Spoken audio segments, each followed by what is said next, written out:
Halo anak-anak semua, sekarang kita akan belajar mengenai daur hidup nyamuk.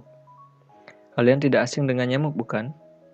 Nah, nyamuk ini biasa mengganggu kita saat akan tidur. Ia akan memiliki bunyi yang khas ketika lewat di samping telinga kita. Nah, keesokan harinya, biasanya kita terbangun dengan kulit yang gatal dan ternyata sudah bentol-bentol merah. Nah, itulah ulah nyamuk biasanya setiap hari. Nah, bagaimana sih nyamuk itu bisa ada di sekitar kita? Bagaimana cara dia berkembang biak? Ayo kita pelajari bersama-sama. Nyamuk itu biasanya mencari air untuk berkembang biak. Ia akan menaruh telur-telurnya itu di dalam air. Telur-telur itu ukurannya sangat kecil, sehingga kita sulit untuk melihatnya. Lalu, menjadi apakah telur itu ketika menetas? Nah, telur itu akan menjadi larva yang sering kita sebut dengan jentik. Ya, jentik-jentik nyamuk. Nah, jentik-jentik inilah yang biasa kita lihat di dalam air. Mereka akan bergerak ke sana kemari di dalam air untuk mencari makanan. Kemudian, jentik itu akan membentuk pupa atau yang sering kita sebut dengan kepompong.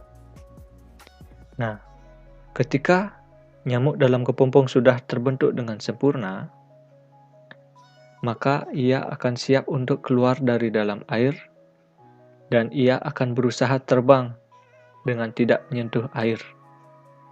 Nah, dan jadilah nyamuk yang sering kita temukan di sekitar kita. Begitulah seterusnya. Untuk berkembang biak, ia akan mengulangi tahapan-tahapan tersebut. Jadi mulai dari bertelur, kemudian menetas menjadi jentik, dan ia akan membentuk kepompong, dan ketika sudah siap dan sempurna, ia akan terbang keluar dari dalam air. Dan begitu seterusnya. Nah, kira-kira jenis-jenis nyamuk itu apa saja sih?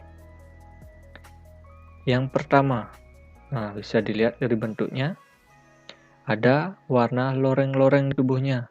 Ya, di sekujur tubuhnya, di kaki, di badan, ada warna loreng-lorengnya. Ini adalah jenis nyamuk Aedes aegypti.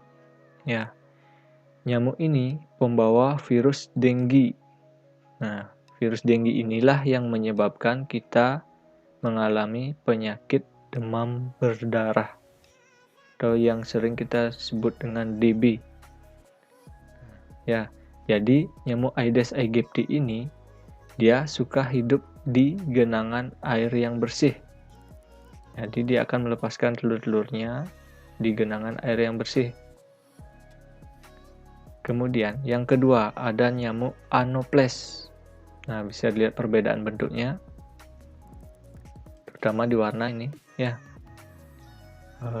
yang satu loreng-loreng, yang satu tidak ada loreng-lorengnya, namun sama berbahayanya. Nah, nyamuk Anopheles ini membawa parasit Plasmodium. Nah, parasit Plasmodium itu penyebab penyakit malaria. Nah, jadi berbahaya juga.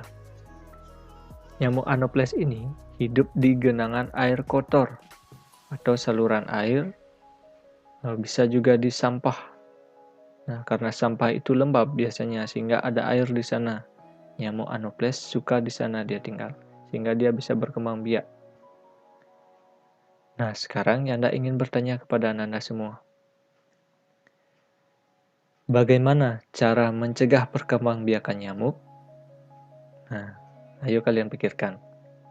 Kemudian, tuliskan pada buku tulis minimal 3 cara. Ya, jadi buat itu pada buku tulis latihan tema kalian minimal 3 cara. Kemudian, hasilnya difoto dan dikirimkan ke grup Telegram. Ya, grup Telegram kelas 3. Sekian pembelajaran hari ini dan terima kasih.